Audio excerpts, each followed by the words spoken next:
25 is wrapped up. We saw the scrimmages at the NBA Combine. Who played their way up draft boards? Find out next on Locked On NBA Big Board.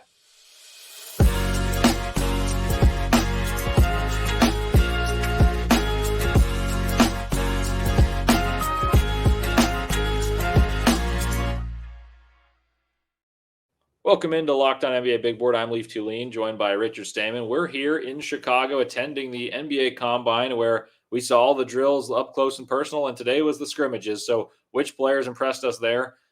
First, today's show is brought to you by GameTime, the best place for tickets and sports concerts and more. Richard is the man. He knows all his players. He was working on his laptops, getting his big board ready, writing rundown. So if you guys don't follow him already, follow him on Mavs Draft on Twitter. And I'm a big college basketball guy, so I felt like I saw the players that I knew, but there are some that improved their games from what I saw in the college season. Deron Holmes improved his shooting form. Stephon Castle improved his shooting form. There's a few things you see up close that you can't tell, and that's the beauty of going to the Combine. But today's episode is going to be talking about who played well in the scrimmages, and so I'll turn it over to you, Richard. The scrimmages were interesting. They weren't necessarily well played, but we don't come to expect them to be well played, but it's who can do the most of just showing off their intangibles, and it doesn't hurt if you're shooting the ball well. Yeah, your guy is the first winner, I think. Baylor Shyan from Creighton, formerly South Dakota State, shot the ball well, rebounded, got others involved. I think the best thing I heard today, just eavesdropping throughout, was somebody said, you can't take much about these player performances, like whatever their shooting percentages are. They have a chance to bounce back tomorrow. But the bigger takeaway that you can have is feel for the game. These are just tests for feel for the game. Can you adapt to other guys? Like, can you find ways to impact the game without scoring? What are you doing when you don't have the ball? Things like that. It goes back to the core of basketball, right? Like when you're playing pickup, like that level of vibe of like, I haven't played with you before. I don't know your game that well. I haven't gotten to study you. I'm just going to go out here and play. That's pretty much what it is. And because of that, it's a test of feel for the game more than anything else. That's why scouts like this event the most of anything that happens at the Combine. Yeah, and the big time players typically don't play. Like there's a few instances where a lottery pick plays, but they play their way up, like Jalen Williams, and he's been a hit where he dominated. And you can see, well, it doesn't matter who's on the court. This guy stands out. But in recent instances, you think more of like the Ben Shepards, who's playing rotational minutes for the Pacers in the playoffs. He went 26 last year, and I don't even know if he was in most people's top 50 before the Combine because he shot the ball really well and defended well. So that's what we're trying to identify this year is which guys can be role players on NBA rosters, especially as the collective bargaining agreement kind of makes it more mandatory that you find players in late rounds to contribute because you can't pay as many. Yep. So Baylor Shyan, as Richard alluded to, is a guy that I've been really high on all year. I have him about 15th on my board. Shyan was a third-team All-American this past year, was also the dude on a team at South Dakota State for 3 years, and he was the guy. And then he goes to Creighton, had an adjustment period in his shot. The percentage dipped a little bit, but he still shot pretty well. And then this year, he shot even better on large responsibility. He averaged 19 points, 9 rebounds, shot the ball well, hitting 38% from 3. He hit 22 of 25 from 3 in the Combine yesterday. And then he scored 17 and rebounded the ball well. I alluded to this yesterday that I thought he did a nice job in the 4-on-4 shell drills where he was communicating, defended better than many people may expect. I personally believe in his defense, and I think he's a guy who can step right in and knock down jump shots right away and know his role, play defense, rebound, and hit open threes. So he's a guy that I fully expect. Not everyone has him very high. Most boards have him in the 40s. I'm really, really high, but I fully expect him to go in the top 25 now. Yeah, I don't know about top. He's flirting with it. I don't know if I expect it, but he is definitely somebody that has raised his stock. Another guy I think that raised his stock too was KJ Simpson. Even though he didn't really play make a ton, and I imagine some of the guys on his team had issues with that, he still made the team better, and he impacted winning basketball. Like he was playing decent defense, he was scoring at the rim. I like him as a scorer. He's got to be able to prove in tomorrow's scrimmages if he does indeed play, because we're going to see a lot of guys out with knee soreness tomorrow. Like just suddenly everybody's going to be very contagious knee soreness, if you catch my drift. That if he does play, I'd like to see him just try and be that distributor, because we have already known throughout the college season and today that he is a scorer. What can he do as a passer? Yeah, he's been a 2 guard by trade that's an undersized 2 for most of his collegiate career. This year, he did a better job balancing how much playmaking. And I would say he's one of those guys who did well even in the 4-on-4s as well. He was able to get into the paint, throw lobs, and it made the other players better as opposed to a lot of these guys either scored on their own or didn't. And he was one of the few that I think was unfazed by the intensity and defensive length that he was seeing, because not all these guys are used to playing the length and athleticism that they're seeing at the combine, where everyone's geared up to play great. So the defense is the advantage. He looked good in the combine, in the scrimmage and in the drills. He excelled in the agility drills, and that's, I think, helping him out. One thought here. How high would you take a guy like KJ Simpson? Because there is uncertainty about what position he plays at the next level. Yeah, he's a combo guard, probably leaning scorer, but I think there's been a lot of playmaking flashes. If you look at some of the top undersized guards that are like under 6'2", they kind of are similar to him, where they got the really impressive scoring package, some playmaking, but by no means are they a point guard. So it does fit that. The problem is, who needs that right now? And if you go around the league, it's going to be hard-pressed to find a really good answer. So either you have to be patient with him, or you say, maybe that's just not something for him. I get it. Small guards are kind of tough to invest in, but I think the talent eventually wins out. At worst, he's like a really strong bench piece that can score. Yeah, I agree with that.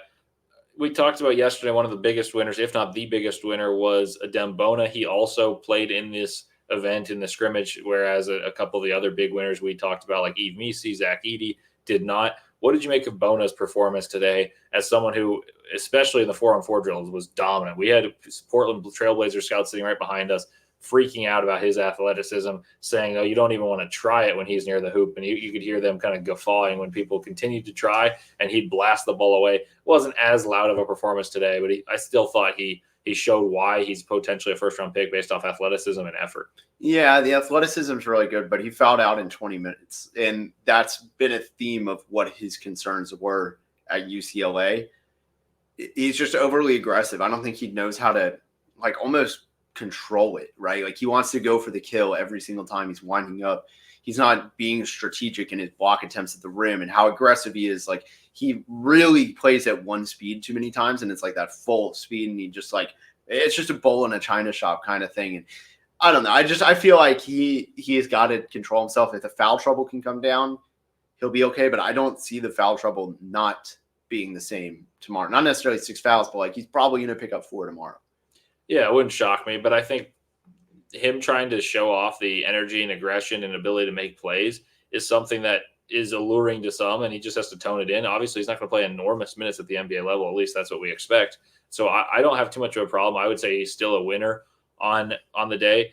Coming up next, we're going to talk more about other winners, losers of the scrimmages, guys we're excited to see tomorrow. But first, let me tell you about BetterHelp. This episode is brought to you by BetterHelp. Sometimes we all need the opportunity to get something off our chest, big or small. Certain things can really start to get to you, and it's important to let that out, especially as someone who's unbiased on your life. For example, I can tell you how I truly feel about who the Jazz should draft, my favorite team. But sometimes that's not it's all on one's mind. Like there's more important things than your favorite team and who they're going to draft, but you still need a kind, unbiased audience all the same. Therapy can be different for everyone. Most of us have bigger problems than our favorite sports team, and it's important to get those things off your chest every once in a while. If you're thinking about starting therapy, give BetterHelp a try. It's largely, in fact, it's entirely online, designed to be flexible and suited to your schedule. Visit BetterHelp.com/LockedOnNBA to get 10% off your first month. That's BetterHelp, HELP.com/LockedOnNBA.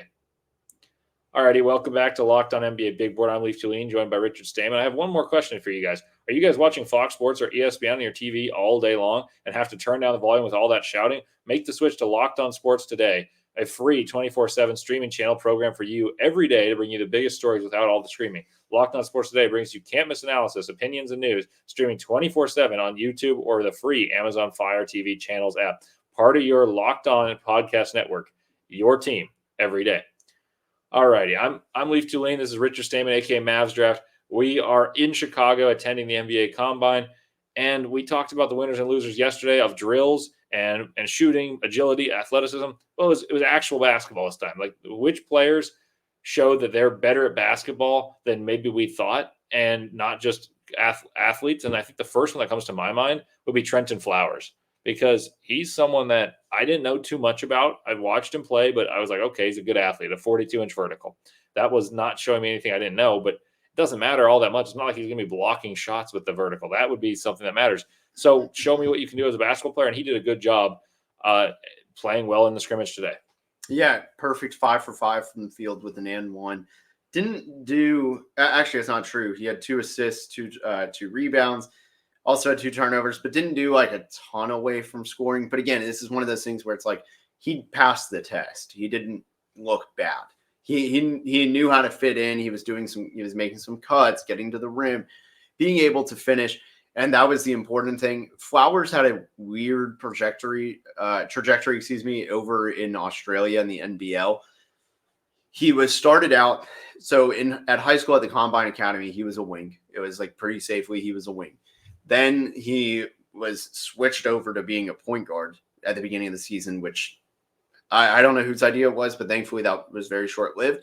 It really gave him, though, like a negative stock to start the year, which is an unfair leg to start him on. But once he kind of got back into his role as a wing, he actually looked more of the part like an NBA prospect, which is why he got invited to the Combine. So this first showing was really good. I expect him to play again tomorrow. I'm interested to see if he can be more of a creator and see how he is as a distributor and getting others involved. Yeah, I think you need to see some creation ability to actually have faith in drafting him, because he's not enormous by any means. You mentioned an interesting thing there, that you expect to see him on the floor tomorrow. Are there any players that you think played their way out of competing tomorrow? And that's not necessarily a good thing, especially for us as evaluators, but it's the reality of the situation. People play their way out of competing. They play really well, and then all of a sudden you don't see them again because they have a guarantee, or they worry that they'll have a worse display, and then teams will be scared off. So who are the guys that may have played their way out of competing once more, and who are the guys who played well that you expect to see once more? Yeah, I'm looking at the box scores to double check this. Justin Edwards is one. Historically, Clutch has a record of just crazy unlucky, having knee soreness all the time right after the first scrimmage. I think he's one. That's probably the biggest candidate. I'd probably also say Baylor Shyan at this point. Shireman's a dog, though. He's going to go out there and dominate. I respect it. I don't know. And if he doesn't, that means he's a top 20 pick, in my opinion. I think he's the type of guy. I'd say first round. I think he's the type of guy who believes in himself so much that he's going to go out there and differentiate himself by performance. And he's just self-driven. He knows, hey, you know what? I've played in this gym. I played at DePaul. No, that's not going to bother me. These guys don't have anything over me. I'm unfazed by this. Played in the Elite Eight. Played in the Sweet 16. He's one of those type of guys that I think will thrive in this situation and further improve his stock. I would be pretty disappointed if he doesn't play tomorrow. But I do think Edwards is an interesting discussion. Let's stay on Edwards for a moment. Edwards was regarded as this big-time, powerful athlete coming out of high school. Some people had him number one entering the year. I personally never really liked what I saw because I thought he was kind of a bully offensively, and there was not much refined skill coming into Kentucky. And then he basically was demoted as the year went on behind other players on Kentucky's roster. Obviously, Dillingham and Shepard took the forefront of the attention, but Antonio Reeves, another guy we should discuss momentarily, but Reeves was the leading scorer, an All-American. So where did that leave Justin Edwards? Kind of a utility glue guy. And you say, well, maybe he's the type of guy you take in a late round and he's a gem because he'll play well and he's a good athlete, but he didn't test well athletically. No. A 32-inch vertical is shockingly low. And left-hand jump shot, it's gotten better. He had a few games where he was pretty hot for Kentucky. And I thought he played well today, but what's your read on Justin Edwards? Because he would have to play better for me to think he's a guaranteed first round. But you're right. Clutch has that history of, taking a guy and saying, well, you did enough today. You had 11 points. And I don't know. What's your read on that? Yeah. So just for reference, this year he did shoot 77% from the line, which is a pretty good mark. Like that's pretty indicative of shooting touch.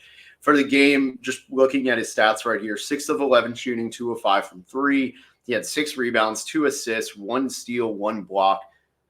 That's about as good as it is. Like, I don't see how he can even match that tomorrow, and that's why I think he's out. But with Edwards, like you said, a lot of his game is predicated on that attacking closeouts and being athletic and slashing to the rim. One of the big sells at Peach Jam, even just over a year ago, 2 years ago now, was the athleticism. He was making some really impressive highlight plays. I don't know what happened, but it just doesn't look like that same burst. Even watching him warm up this morning, I just felt like he wasn't really like exploding to the rim on a lot of his warm up drives. Everybody's doing, all these guys were doing windmills. They're having like a little dunk contest, excuse me for tripping over my words.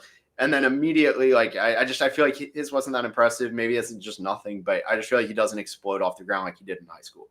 But ultimately with him, I think the big issue is he just, the handle. It's just not there. And to me, if you cannot attack closeouts because your handle is weak, it's going to be really hard. You have to do a lot to stick.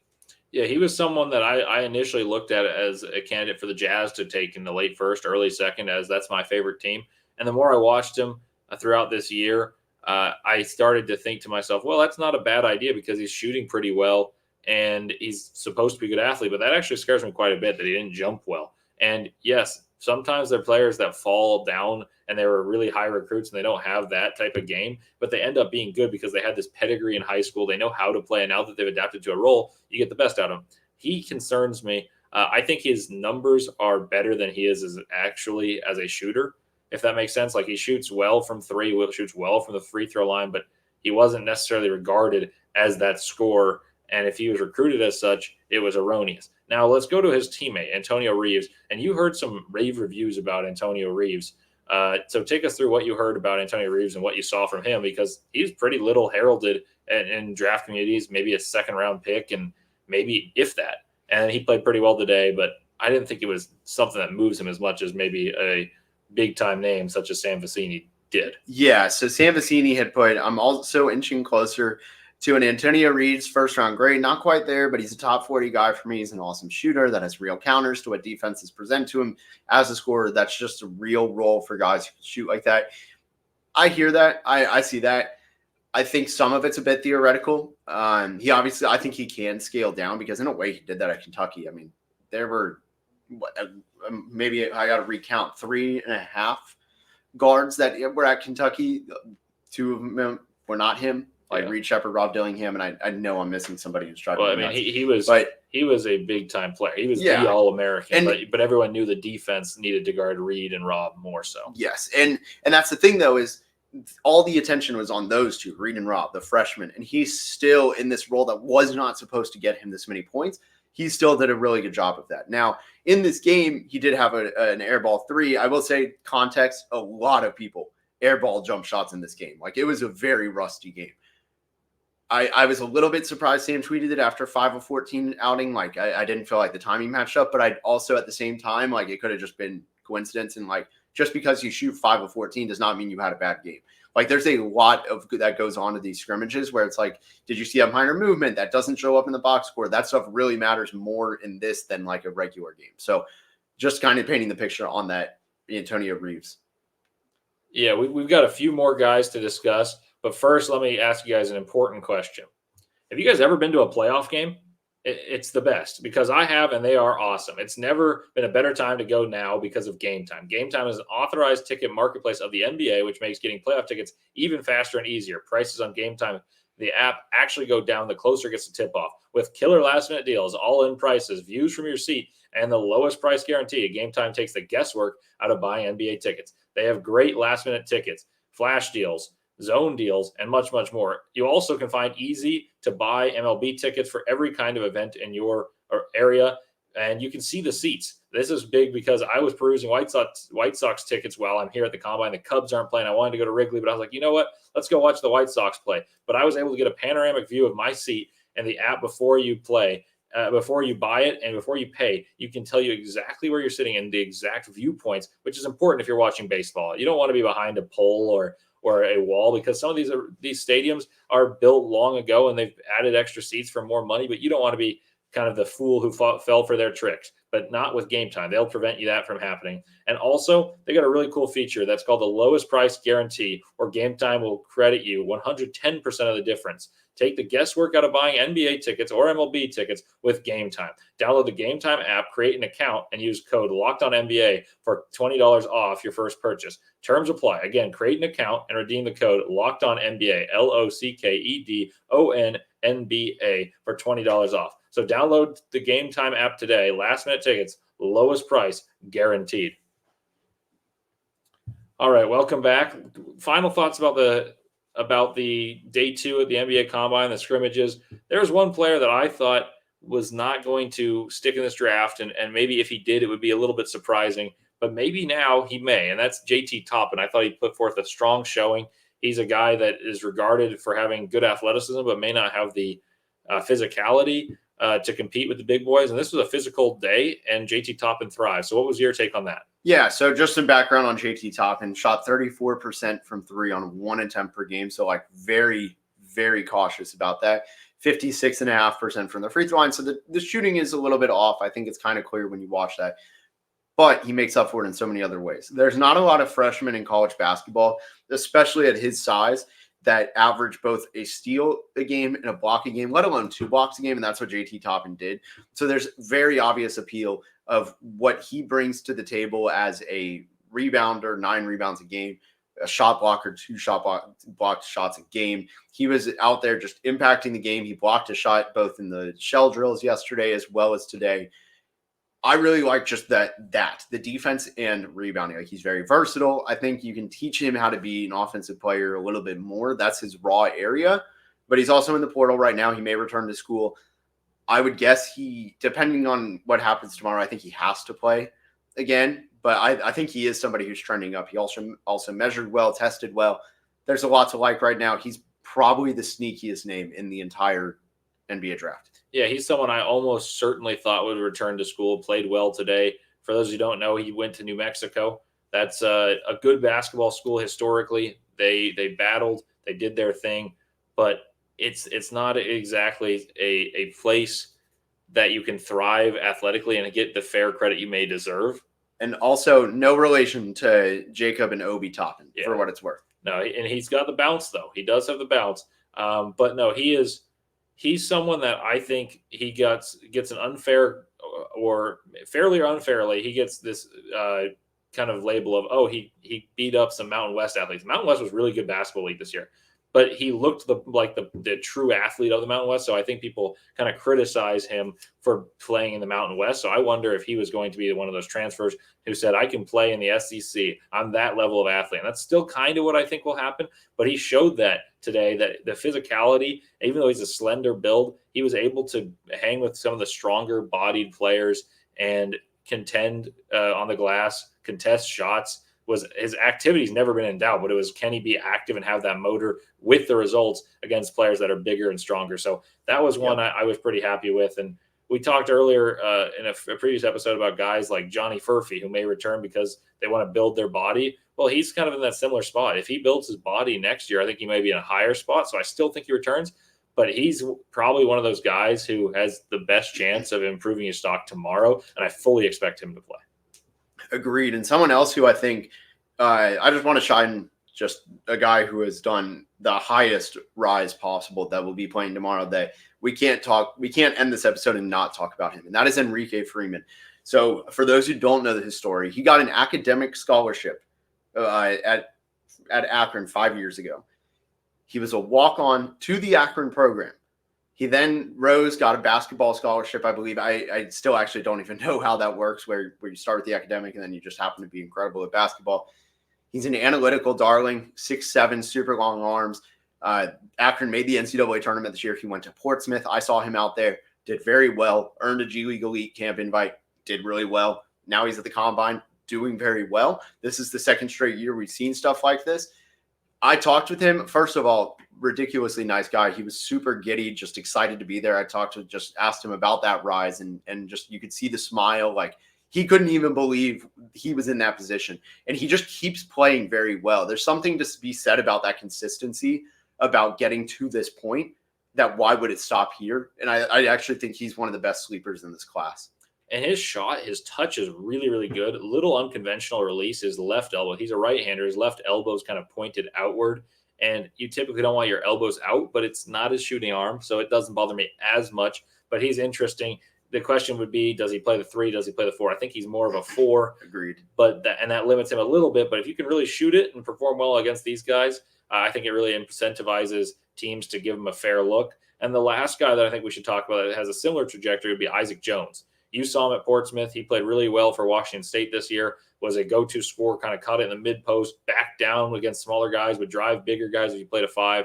He's a player that I'm excited to watch the way he plays, not necessarily because I've seen him plenty of times at Washington State. He and Miles Rice were a potent duo, but I'm curious to see if he can use his physicality, his unconventional style of game from the mid-post attacks successfully against NBA caliber athletes. Yeah, agreed. His game is unconventional. He's a 6'8", 6'9" big that plays in the post. We'll see how it translates. He's at least a G League guy at this point. He's solidified himself as fringe G League to certainly G League now, and I think that's big. Yeah, I'm very curious to see how those type of guys who have played their way into the situation, can they carry momentum? It's almost like a Cinderella in March Madness. Can those guys continue to win the battle, so to speak? And then can some of these big name guys trying to prove that they deserve that big time recognition have good weeks? Obviously, Bronny James is going to take the storylines, and we'll talk about him and much, much more and reactions from day 3 at the NBA Combine. More scrimmages, more media sessions available. Richard and I will have you covered for all of that coming up next on Locked On NBA Big Board tomorrow. And the last thing I want to ask you is Locked On has launched have you guys watched these, though? Locked On has launched the very first ever National Sports 24/7 streaming channel on YouTube. And now it's also available on Amazon Fire TV and the free Fire TV channels app. Locked On Sports Today is here for you 24/7, covering the top sports stories of the day with local experts of Locked On, plus our national shows covering every league. Find Locked On Sports Today now available in the free Fire TV channels app. So thank you guys for listening. We'll be back with more from the Windy City, reacting to day 3 of the NBA Combine. And as always, we appreciate you guys for listening.